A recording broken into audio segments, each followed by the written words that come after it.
పూర్ణమదః పూర్ణమిదం పూర్ణాత్ పూర్ణముదచ్యతే పూర్ణస్య పూర్ణమాదాయ పూర్ణమేవావశిష్యతే. ఓం శాంతి శాంతి శాంతి. మొదటి బ్రాహ్మణం అయిపోయింది, రెండవ బ్రాహ్మణం ప్రారంభం అయిందన్నమాట. మంత్రం ఒకటి. అథహైనం జారత్కారవః ఆర్తభాగః పప్రచ్ఛ యాజ్ఞవల్క్యేతి హోవాచ.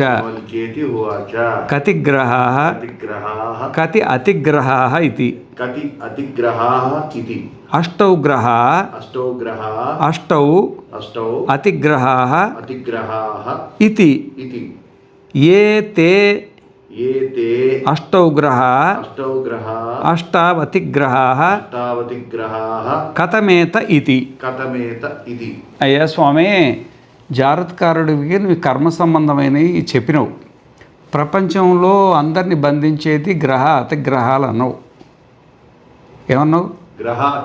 అతిగ్రహాలని చెప్పేసినావు అన్నమాట. అయితే ఇంతకుముందు వచ్చినాయి అనమాట 8 ప్రశ్నలల్లో గ్రహాతిగ్రహాలు. ఈ సృష్టి అంతా గ్రహాతిగ్రహాలలో బంధింపబడ్డది. గ్రహ అతిగ్రహాలలో బంధింపబడ్డది. బ్రహ్మదేవుడు మొదలుకొని పిపీలికాది పర్యంతం అంతా గ్రహ అతిగ్రహాల బంధింపబడి ఉంది. మరి సరే, గ్రహ అతిగ్రహాల బంధింపబడి ఉంది కదా, మరి ఈ గ్రహాలెన్ని అతిగ్రహాలెన్ని? గ్రహ అతిగ్రహాల బంధింపబడ్డ మాట చెప్పినావు నువ్వు, కానీ గ్రహాలెన్ని అతిగ్రహాలెన్ని నేను అడుగుతున్నా, మీరు చెప్పండి అంటాడు. అంటే దానికే ఉందయ్యా, అష్టౌ గ్రహాః అష్టౌ అతిగ్రహాః అన్నాడు. 8 గ్రహాలు 8 అతిగ్రహాలు. మామూలుగా మన దగ్గర ఎన్ని గ్రహాలు ఉంటాయి? నవగ్రహాలు ఉంటాయి. నవగ్రహాలు కాదు ఇక్కడ, అవి నవగ్రహాలు. అవి నవగ్రహాలు. కానీ ఇక్కడ ఉండేదంటే 8 గ్రహాలు 8 అతిగ్రహాలు. సరే, మరి ఏతే అష్టౌ గ్రహాః అష్టావతిగ్రహ, మరి ఊరికే సంఖ్య చెప్పినావు కదా, మరి ఈ గ్రహాలు ఆ అతిగ్రహాలు ఏంటి? మా పేరుతో చెప్పండి అంటాడు అన్నమాట. పేరుతో చెప్పండి అంటాడు. రెండో మంత్రం 490. ప్రాణో వై గ్రహః సో అపానేన అతిగ్రహేణ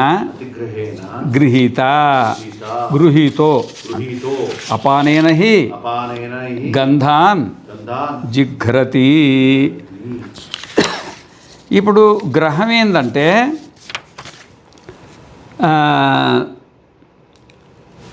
ప్రాణమే గ్రహం. ప్రాణమన్నా గ్రహణమన్నా ఒకటే. ప్రాణమన్నా గ్రహణమన్నా గ్రహం. ఇక అతిగ్రహం, ఇప్పుడు ధనవంతుడు అతి ధనవంతుడు అంటారు కదా. ధనవంతుడు అతి ధనవంతుడు అంటే ఏంటంటే ధనవంతుడి కంటే గొప్పవాడు. అది ఇప్పుడు గ్రహం గొప్పదే, అతిగ్రహం దాని తాత. అర్థమైందా?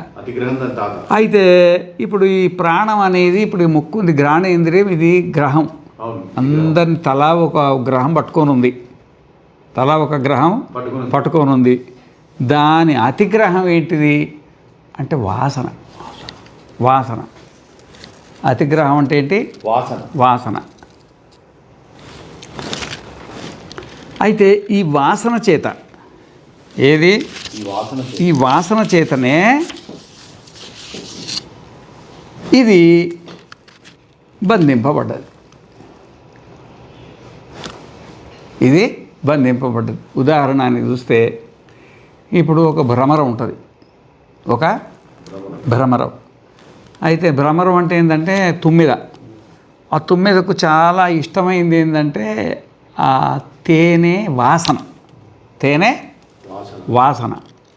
అయితే ఆ తేనె వాసన కోసం బయలుదేరుతుంది. అది ఆ తేనె వాసన కోసం బయలుదేరి అది ఒక పద్మం ఉంటుంది కదా, ఆ పద్మం దగ్గరికి వెళ్ళుద్ది. వెళ్ళిన తర్వాత దాంట్లో వాలుద్ది. వాలిన తర్వాత ఆ వాసన లోపలికి పోగానే కన్నేమో చూపిస్తుంది, కానీ మనస్సు ఏమవుతుంది అంటే దానికి వశం అయిపోతుంది. దానికి వశం అయిపోయి మాటి మాటికి అది ఇంకా ఆస్వాదించాలని ఒక బలహీనత కంటికి అలవాటు చేస్తుంది. నువ్వు చూయించు తే తే తే వాసన ఇంకా కావాలి ఇంకా కావాలి. మనసు చెప్తుంటే పాపం ఏం చేస్తుంది, ఘ్రాణేంద్రియం మాటి మాటికి తీసుకుపోతుంది. ఈ విధంగా ఇది దీనికి ఒక చిన్న కథ మొన్న చెప్పినా కానీ సందర్భంగా మళ్ళీ కూడా చెప్తా. ఒక ఋషి ఒక కొలను పక్కన ధ్యానం చేసుకుంటున్నాడు. అక్కడ కమలాలు ఉన్నాయి. సాయంత్రం పూట ఒక భ్రమర వచ్చేసింది, ఆ కమలం పైన వాలింది. దాని స్నేహితుడు ఎవరో ఉంటారు కదా, ఏమైంది చాలా సమయం అయింది బాబు, నువ్వు రారాదా పోదాం అంటదన్నమాట. అప్పటికే ఆ కమలం అనేది మూసుకొని పోయింది. పొద్దుముఖంగానే ఏమవుతుంది, అది సూర్యాస్తమయం కాగానే మూసుకొని పోతుంది. ఇది కర్రకు రంధ్రం పెట్టి గూళ్ళు పెట్టుకునేది, దానికి రంధ్రం పెట్టి బయటికి రావడం దానికి క్షణం పని కాదు. కానీ మనస్సు ఏమైందంటే అతిగ్రహానికి బలైంది. అతిగ్రహం అంటే ఏంది, వాసన. ఆ వాసనకు బలైపోయి అందుకే దాన్ని బలమైందంట. అతిగ్రహం అంటే బలమైంది. ఇంకా అది మనసుకు బలహీనమైపోయి ఇది ఏముంది ఆడ ఇంటికి వచ్చి కూడా చేసేదే ఉన్నది, ఆడైనా పడుకునేది కదా, ఈడ మంచి వాసన వస్తుంది, ఈ వాసనలో నేను పడుకుంటా, పొద్దున్నే ఎట్లా తెల్లవారుద్ది కదా, ఆ తెల్లవారగానే కమలం వికసిస్తుంది, నేను వచ్చేస్తాలే అంటదన్నమాట. ఇంతలోనే తెల్లవారుజామున ఏనుగుల మందు ఒకటి వచ్చేసింది. ఏనుగుల మందు వచ్చి అది మామూలుగా రావు కదా, ఆ మడుగులోకి దిగి మొత్తం కమలాలను చింత్ర బందర చేస్తుంటే ఈ కమలాన్ని కూడా ముక్కుతో లాగి కింద కొట్టి కాలి కింద వేసి తొక్కేసింది. దాంట్లో పడి చచ్చిపోయింది. అది ఈ ఏ బలహీనత వల్ల, అందుకే ఇది దీనికి శ్లోకం వెళ్ళారు ఆ ముని చూసి, అయ్యో చూడు, రాత్రి గమిష్యతి భవిష్యతి సుప్రభాతం భాస్వానుదేశ్యతి ఆశిష్యసి పంకజశ్రీ ఇత్థం విచింతయతి కోశగతే ద్విరేఫే ఆ హంత హంత నలినీం గజ ఉజ్జహారా. రాత్రి గమిష్యతి, ఇక రాత్రి జరిగిపోతుంది, ఏముంది, భవిష్యతి సుప్రభాతం తెల్లారుద్ది, భాస్వానుదేశ్యతి సూర్యుడు ఉదయిస్తాడు, ఆశిష్యతి పంకజశ్రీ ఈ పంకజం శుభ్రంగా తెరుచుకుంటుంది, ఇంటికి వెళ్తా అని ఈ విధంగా మనసులో అనుకుంటుండగానే ఈ ఇంతలోనే ఇత్థం విచింతయతి కోశగతే ద్విరేపే ఆ హంత హంత నలినీం గజ ఉజ్జహార. గజం వచ్చేసి దాన్ని పీకేసి తొండంతో మింగే కూడా మింగేసిందండి. గోవింద. అర్థమైందా? ఇప్పుడు వాసన ముక్కుది తప్పు కాదు, అది ముక్కుది తప్పు కాదు, అది వాసన ఎంత బలమైందంటే లోపలికి పోగానే మనసును బంధించేసింది. అది మనసును బంధించి ఆ కర్రకు రంధ్రం పెట్టుకొని బయటికి వెళ్ళేదాన్ని కూడా ఆ కోమలమైనటువంటి పద్మము రేకులను కత్తిరించలేకపోయింది. అది వాసన అనేది ఇది అన్నమాట. ప్రాణో వైగ్రహ సో అపానేన అతిగ్రహేణ గృహీత అపానేన హి గంధాన్ జిగ్రతి.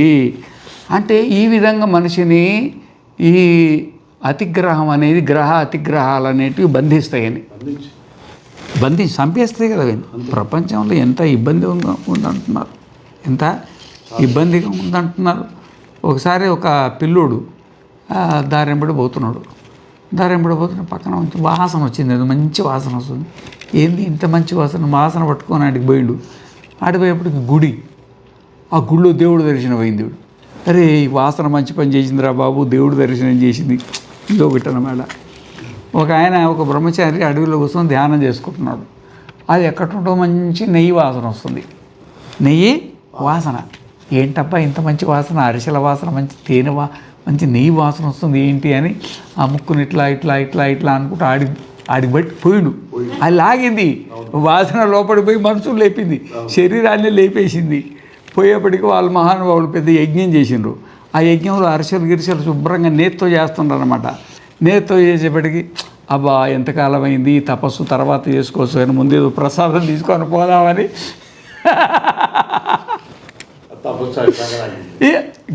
అతిగ్రహాలు చూడు. అది గ్రహమేమో మామూలుగానే చూపిస్తుంది ఇట్లా, అది వచ్చేసి పట్టేసి ఇంత పెద్ద శరీరాన్ని 50 కిలోలు 60 కిలోల శరీరాన్ని అమాంతం లేపుకొని పోతాడికి మనిషిని బంధించేసి తన కర్తవ్యాన్ని నుండి దూరం చేస్తుంది. కాబట్టి ఏదన్నా దీనికి తాత్పర్యం ఏంటంటే ముక్కు దగ్గరికి వాసన రాగానే దాన్ని ఒక సాక్షిగా చూడాలి, కానీ సాక్షిగా చూడాలి తప్ప మనసులో ప్రవేశించి మనసును కలబెట్టేంత చొరవ దానికి ఇవ్వకూడదు అని తాత్పర్యం. తర్వాత మూడోది వాక్వైగ్రహ. నామ్నాతిగ్రహేణ గృహీతో వాచాహి నామాని అభివదతి. ఇప్పుడు వాక్ అంటే మాట ఉంది కదా, ఈ మాట అనేది ఒక గ్రహం. ఆ మాటతో దాంతో మాట్లాడే మాట ఉంది కదా, ఆ మాట అనేది అతిగ్రహం. అతి గ్రహం అన్నమాట. అయితే ఒక ఆయన ఏం చేసినంటే ఏదో వాక్కే అంతే, వాక్కే. వాక్కు నామం అంటే వాక్కు ద్వారా పలికే మాట ఉంది కదా, ఆ మాట. వాక్యము కర్మేంద్రియం, దాని ద్వారా వచ్చే మాట పలుకు ఉంది కదా, ఆ పలుకు అనేది అతిగ్రహం అంటారు అన్నమాట. అతిగ్రహం. ఈ మధ్యలో ఒక బ్రహ్మచారి ఏం చేసిండంటే ఒక ఊళ్ళోకి వెళ్ళిండు. ఊళ్ళోకి వెళ్ళేప్పటికీ ఈయన కొంచెం చదువుకున్నాడు, కానీ ఏదన్నా చెప్పండి అన్నాడు. ఆ శ్లోకం ఈ శ్లోకం అని చెప్పి 4 మాటలు చెప్పేప్పటికీ, అరే చాలా బాగా చెప్పినావు సత్కారం చేసిండ్రు. సత్కారం చేసి పక్కింటోళ్ళు పిలిచిండ్రు, పక్కూరోళ్ళు పిలిచేప్పటికి, అరే వీళ్ళు బాగా సత్కారం చేసిండ్రు, ఇది ఉపన్యాసం బాగుందని వీడు ఇంకా కొంచెం బాగా చెప్పాలా అని అక్కడికి పోయి ఇంకొంచెం బాగా చెప్పిండు. వాళ్ళు ఇంకొంచెం సత్కారం చేసిండ్రు. ఇక ఈ విధంగా వీడు ఏమైందంటే ఈ పాండిత్యానికి అలవాటు పడిపోయి, ఈ మాటకు అలవాటు పడిపోయి, ఉపన్యాసానికి అలవాటు పడిపోయి, ఈ ఆత్మజ్ఞానం లేకుండా అన్నీ వదిలిపెట్టేసి ఇక ఊళ్ళెంబ తిరగడము, ఆ టీవీలలో ఉంటాయి, టీవీలలో మాట్లాడడము, డెబిట్లలో ఉండడము, ఇక జీవితం అంతా దానికి బలైపోయింది. ఆ మాట, ఆ సత్కారం, ఆ పాండిత్యాన్ని నేను పెద్ద పండితుడు అనిపించుకోవాలా, నేను పెద్ద ఉపన్యాసకుడు అనిపించుకోవాలా, నేను పెద్ద జ్ఞానిని అనిపించుకోవాలా. ఇక నారాయణ తన జీవితం అంతా దానికి బలహీనం అయిపోతాడు, జీవితం అంతా పాడైపోతుంది. ఈ విధంగా వాగేంద్రియం గ్రహం అయితే ఈ వాక్కు అతిగ్రహం అయిపోయి మానవుని సంసారంలో బంధించి పడేస్తే తప్ప మోక్షం వైపు తీసుకెళ్ళదన్నమాట. ఇప్పుడు ఎన్ని గ్రహాలు అయిపోయినాయి మనకు? 2 గ్రహాలు, 2 అతిగ్రహాలు. కానీ జిహ్వా వైగ్రహ స రసేన అతిగ్రహేణ గృహీతో జిహ్వయా హి రసాన్ విజానాతి. రసం అంటే రసనేంద్రియం, నాలుక మీద ఏదైనా పెట్టగానే అంటాం కదా మనం, అంటావా? అదేంటి అది సపరిచి రుచి రసం అన్నమాట. అయితే బకాసురుడు అని ఒక ఆయన ఉన్నాడు. ఆ బకాసురుడు నరమాంసానికి అలవాటు పడ్డాడు. మాంసానికి బాగా బలిసి రౌడీ లెక్క అయిపోయి, మరి ఏకచక్రపురం అని ఒక ఊరు, ఏకచక్రపురం అనే ఒక ఊరు, ఆ ఊరు మీద పడ్డాడు. రోజు ముగ్గురు నలుగురిని చంపేది, ఏమన్నా కానీ తినేది. ఊరోళ్ళంతా అయ్యో అని ఆయన కాళ్ళ మీద పడి ఏళ్ళ మీద పడి ఇట్లా చంపబోక అది ఇది అంటే, వీడు నరమాంసానికి అలవాటు పడ్డాడుగా జిహ్వా. వాడన్నాడు, నాకు ఇప్పుడు మిమ్మల్ని చంపకూడదంటే ఏదన్నా ఒకటి పరిష్కారం ఉండాలా అన్నాడు. సరే స్వామి, ఇప్పుడు నలుగురిని చంపితే మా దగ్గర అంతా శూన్యం అయిపోతుంది, జనాభా శూన్యం అయిపోతుంది, మేము బతకలేము. మరి రోజుకు ఒకరిని పంపిస్తాం, ఎవరినన్నా రోజుకు ఒకరిని పంపిస్తాం. ఆ మిగతా భాగం అంతా ఏదో అవి ఇవి కొన్ని తయారు చేసి పంపిస్తాం మీకు, బండి నిండా నువ్వు తినేంత అన్నాడు. సరే పోన్లే కానీ వాళ్ళ మీద జాలి కలిగి ఒక్కదానికి ఒప్పుకున్నాడు. రోజు ఇట్లానే ఇక రోజు పంపాల్సిందే వీడు, ఎవరినో ఒకరిని అనుకోకుండా పంచపాండవులు ఆ ఊరికి వెళ్ళిండ్రు. ఆ ఊరికి వెళ్ళేప్పటికీ ఈ ఊరు విషయం అంతా విన్నారు. వింటే అప్పటికి కుంతికి జాలి కలిగి, స్వామి భీమసేన నువ్వు పోయి కొంచెం చూడిపో, ఊరోళ్ళ చాలా బాధపడుతుండ్రు అని ఈయన పంపించిన తర్వాత ఏమైంది? ఇవన్నీ చంపినా చంపలేదా? చంపేసిందా? అది దాని చావుకి ఏది కారణమైంది? జిహ్వేంద్రియం అన్నమాట. వాడు శుభ్రంగా ఎన్నో చోట ఏదో ఒకటి తినుకుంటుంటే సరిపోయేదిగా, నరమాంసానికి అలవాటు పడి ఆ విధంగా వాడు చనిపోయింది అనమాట. ఇంకొకటి కూడా, చేప ఉంది కదా, చేప నీళ్ళల్లో గాలం వేస్తాడు, నీళ్ళల్లో గాలం వేస్తాడు. ఆ చేప ఇట్లా ఇట్లా ఇట్లా ఇట్లా వస్తుంది, వచ్చి నాలుగుతోటి ఇట్లా అంటుంది. మామూలుగా రుచి ఉండదు దానికి. అమ్మో, ఇంతగా మొత్తం తిరిగితే మొత్తం ఇదంతా చెరువు అంతా తిరిగినా ఇంత రుచి రాలేదు. ఆ లోపల ఉండే తెల్లదు కదా, ఆ రుచి కోసం గబిక్కిన మింగింది. మింగి ఏమైంది?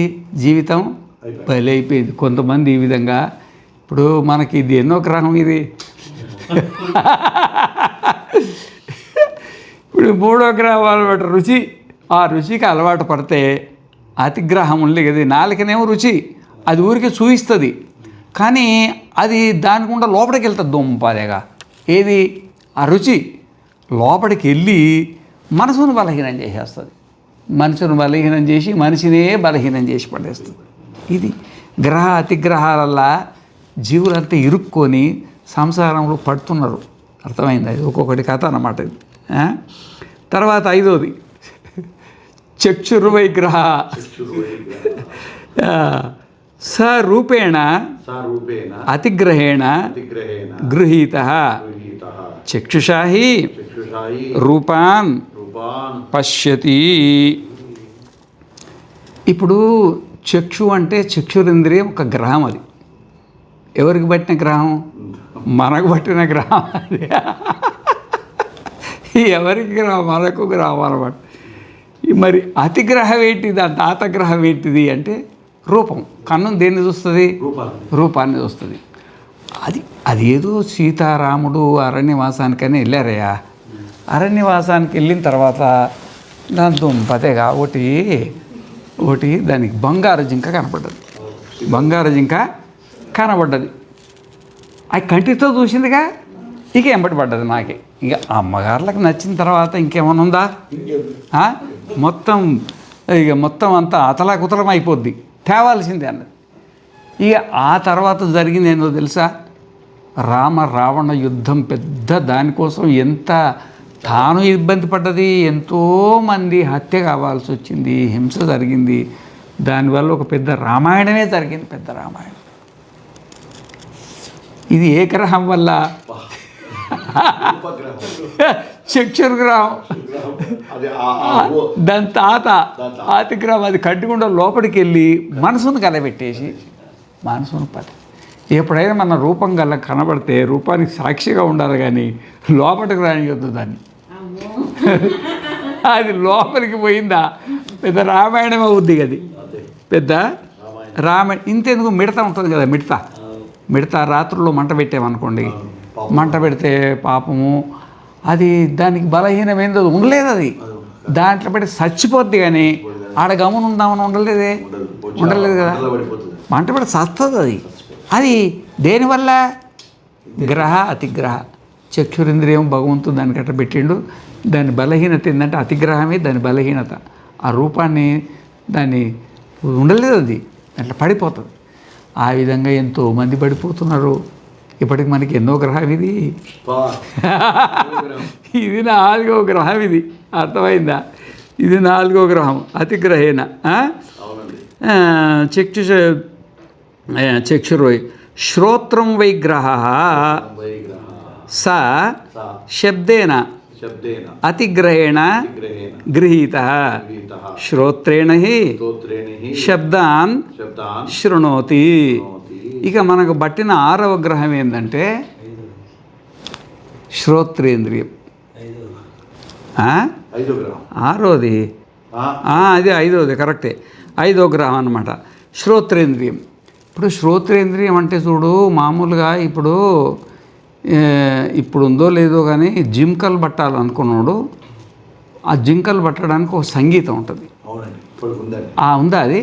అయితే ఆ సంగీతం వాయిస్తే అది ఒళ్ళు మర్చిపోయి కళ్ళు మూసుకొని ఆ మత్తులో ఇట్లా ఆనందంగా ఉంటుంది కదా, వాడు వచ్చి వలేస్తాడు. ఇక వలేస్తాడు.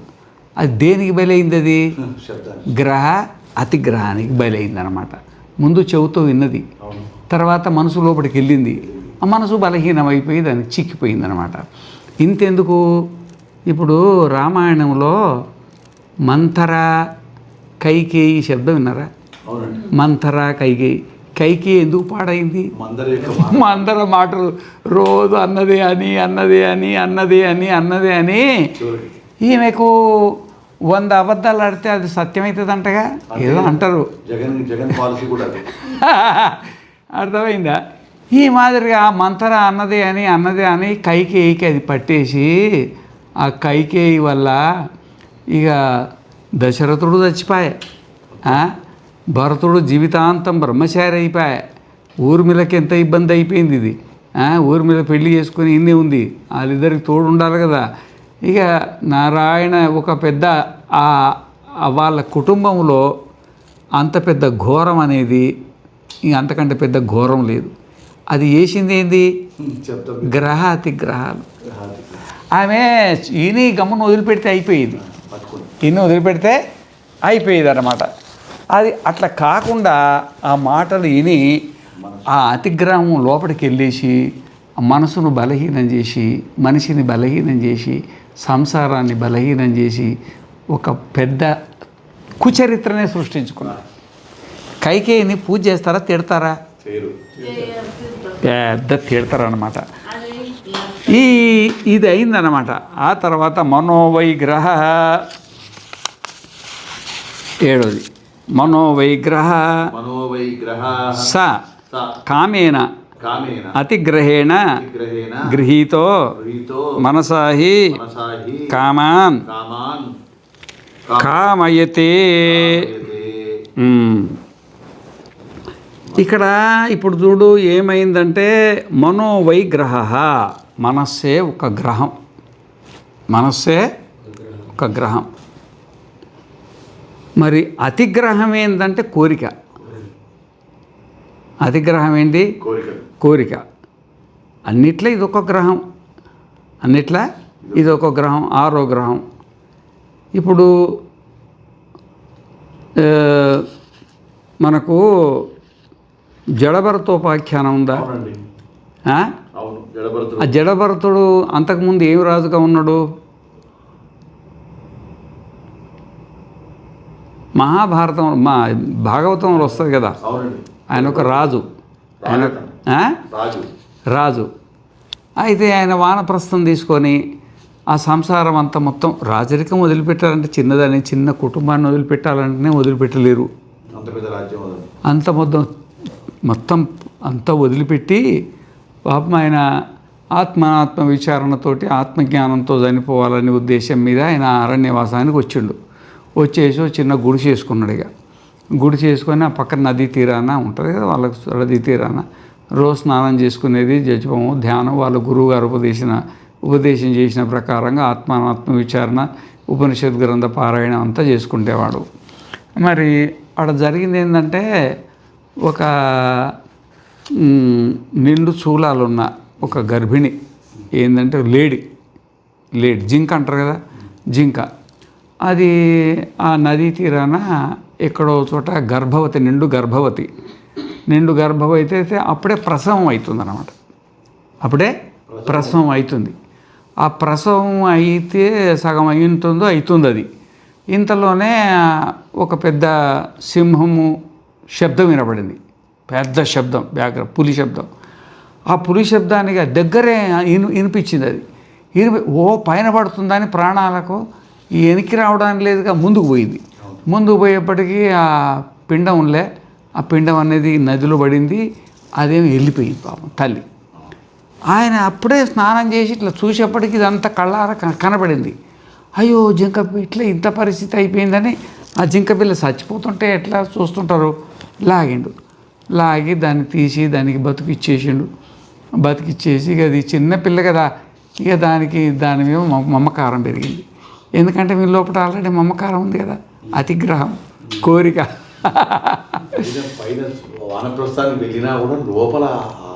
కోరిక ఉంది కదా, ఆ కోరిక అనేది లోపల ఉంది కదా, ఆ లోపల ఉన్నట్టు కోరిక అతిగ్రహమై పట్టుకుంది. అతిగ్రహమే పట్టుకొనే ఇంకా 2 జన్మలు వెళ్ళచ్చు. నీ జన్మ అయిపోయింది, దాన్ని వదలలేని పరిస్థితి అయింది నాది. అయ్యో నేను చనిపోతే ఇది ఎట్లా బతుకుద్ది, మొత్తం పిల్లలు వదిలిపెట్టిండ్రు, అందరిని వదిలిపెట్టి, సామ్రాజ్యాన్ని వదిలిపెట్టి, ఆత్మజ్ఞానం దేనికోసమైతే రాజ్యాన్ని వదిలిండో ఆ ఆత్మజ్ఞానాన్ని కూడా వదిలిపెట్టి మహానుభావుడు 24 జింక పిల్ల నేను చచ్చిపోతే ఇది ఏమవుతుంది అనుకుంటా ఆ జింకను స్మరించుకుంటూ చచ్చిపోయి జింకై పుట్టి, ఆ తర్వాత జరభరతుడై పుట్టి, ఆ జరభరతుని తర్వాత అప్పుడు జాగ్రత్త పడి రైవతోపాఖ్యానం వస్తుంది కదా, ఆ రైవతోపాఖ్యానం దగ్గర అప్పుడు ఈయన చరిత్ర బయటపడింది మనకు. అప్పుడు అది రైవతోపాఖ్యానంలో అర్థమైనది. ఈ మాదిరిగా ఈ మనస్సు ఒక గ్రహము, మనస్సులో ఉండే కామము ఒక గ్రహము, క్రోధము అతిగ్రహము, కామ క్రోధ లోభ మోహ మద మాత్సర్యాలు. ఊరికే కామం అని పెట్టిండు అతిగ్రహము, కానీ మొత్తం కలిసి 8 అతిగ్రహాలు ఉన్నాయి ఇక్కడ. 8 అతిగ్రహాలు. కంటికి ఒకటే అతిగ్రహం, చెవికి ఒకటే అతిగ్రహం, నాలికకు రెండు అతిగ్రహాలు ఉంటాయి. ఒకటి వాక్కు, ఒకటి రుచి. కానీ మనస్సుకి ఎన్ని ఉన్నాయి? 8 అతిగ్రహాలు. ఎవరికి పట్టుకున్నాయి అన్నీ? ఎవరికి పట్టుకున్నాయి? అది ఇది కథ అన్నమాట. అహస్తౌ వై గ్రహ స కర్మణ అతిగ్రహేణ గృహీతో హస్తాభ్యాం హి కర్మ కరోతి. హస్తమే ఒక గ్రహం, దానికి ఒక పని అలవాటు అయిందనుకో, ఎట్లో గట్లా పని అనేది అతిగ్రహం. కర్మ అంటారు కదా, కర్మ అంటే ఒక పని, అతిగ్రహం అంటారు. అతిగ్రహం ఏమైందంటే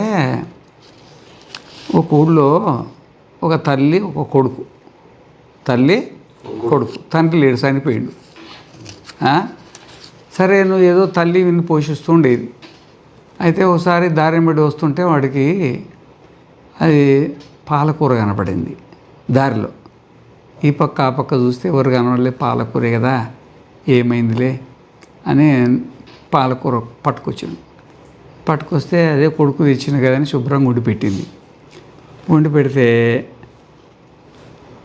మంచిగా అనిపించింది వీడికి. ఏమనిపించింది? అనిపించింది. ఇంకా ఓ రోజు బెండకాయలు, ఓ రోజు బీరకాయలు, ఓ రోజు టమాటకాయలు, ఒక రోజు పొట్లకాయలు. ఇక తర్వాత చిన్న ఇళ్ళల్లో దూరడం, అవి ఇవి కన్నాలు వేయడం, డబ్బులు తెచ్చి వేయడం, అది ఇది. ఒకటే కొడుకు, ఏమంటారు ఎట్లో ఒకటి నా కళ్ళు ఎదుర్కొంటే చాలు. అందరికీ బలహీనం ఉంటుంది కదా. ఆఖరికి రాజుగారి దానికే కన్నం వేసిండు మహానుభావుడు. కన్నం వేసి పట్టబడ్డ తర్వాత వీడికి ఉరి శిక్ష వేసిండు. ఆ ఉరి శిక్షలో మరి ఆ రాజుగారికి ఏదో చివరి కోరిక అడుగుతారంట కదా, చివరి కోరిక ఏదన్నా ఉందా అని అడిగిండ్రు. అంటే ఉన్నది అన్నది. ఏంటి అంటే మా తల్లిని పట్టరా తర్వాత చెప్తా అన్నారు. తల్లిని పట్టుకొచ్చాడు. పళ్ళును కొట్టిన తర్వాత ఒకటి బంగారు సూది కావాలన్నారు. బంగారు సూది తెచ్చిండు. నిప్పులు కాల్చమన్నారు. కాల్చి రాజుగారు వీడికి ఏం అర్థం కాలే, ఇది ఏంట్రా చచ్చిపోయేప్పుడు ఏదైనా తాగేవాడు తాగుడు అడుగుతాడు, తినేవాడు తిండి అడుగుతాడు. ఇదేంట్రా మనకి ఏంట్రా బాబు నువ్వు చేయబోయేది ఏంది, ఇదేంటి అన్నాడు. అయ్యా నేను చిన్న ఉన్నప్పుడు పాలకూర తెచ్చినప్పుడే నన్ను తన్నినుంటే ఈరోజు నాకు చావు వచ్చేది కాదు కదా. నేను పాలకూర తెచ్చినప్పుడు ఆమె ముఖంలో సంతోషం కనబడ్డది.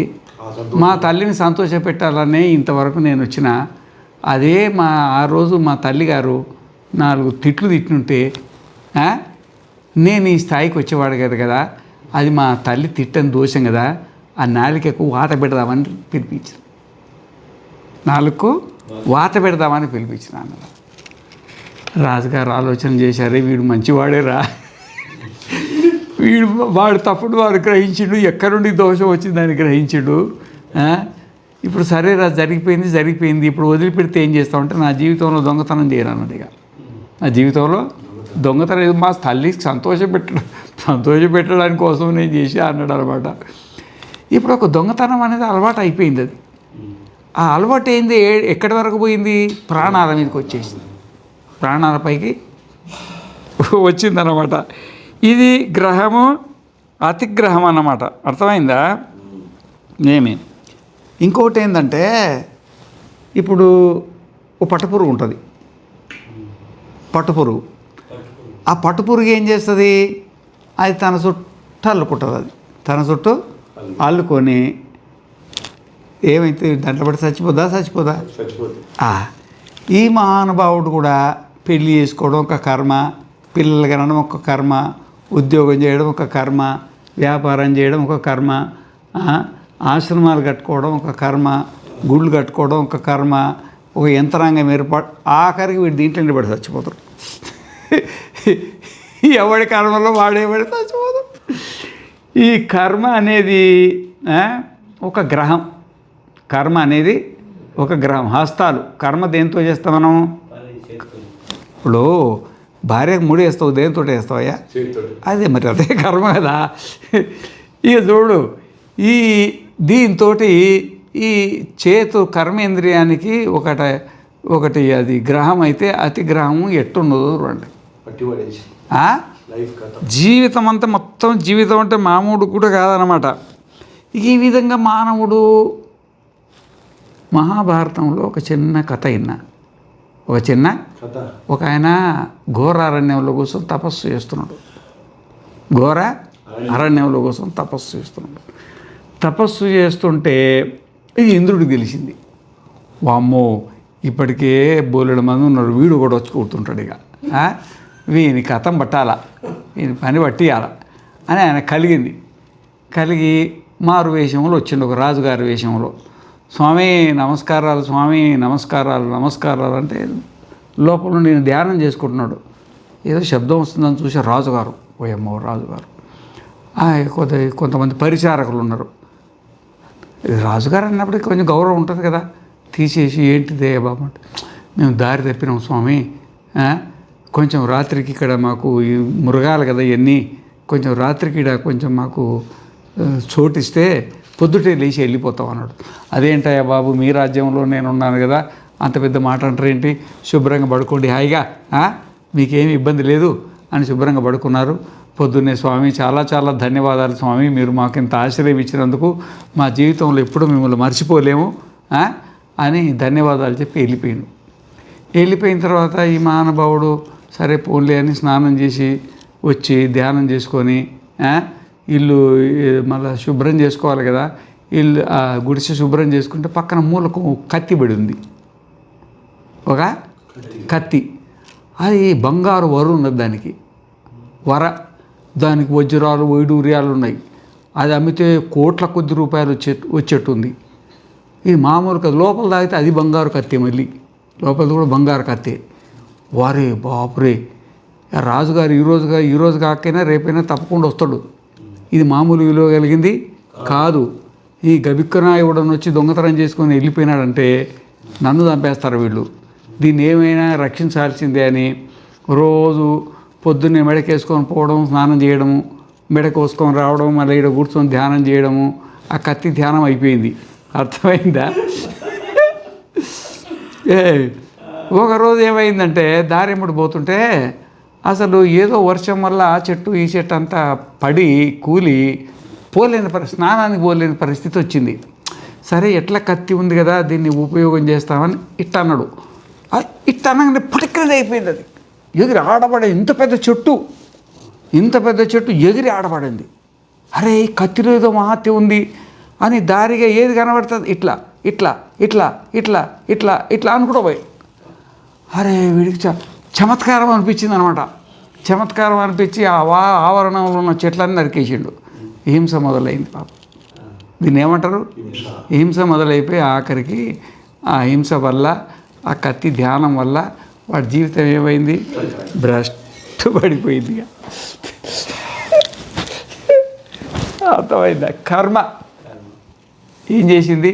ఆ కత్తి అనేది అది నరకడం బట్టి దాంట్లో ఒక విచిత్రం అనిపించి దాంట్లోనే పడి కమరి వాళ్ళకి కర్మ విచిత్రంగా ఉంటుంది, అవసల వాళ్ళకి అవసల కర్మ విచిత్రంగా ఉంటుంది, బ్రాహ్మణ వాళ్ళకి బ్రాహ్మణుల కర్మ, అందరూ ఎవరి కర్మలో పడి వాడు కొట్టుకొని పోతున్నాడు తప్ప ఈ కర్మ వల్ల నాకేం ప్రమాదం వస్తుంది, నేను ఆత్మజ్ఞానానికి ఎంత దూరం అవుతున్నా అనేది ఎవడు అర్థమో చేసుకోవటం లేదు. కర్మకు సాక్షిగా ఉండాలి కానీ కర్మలో పడకూడదు, కర్మలో పడకూడదు అనమాట. దానికి తాత్పర్యం అన్నమాట.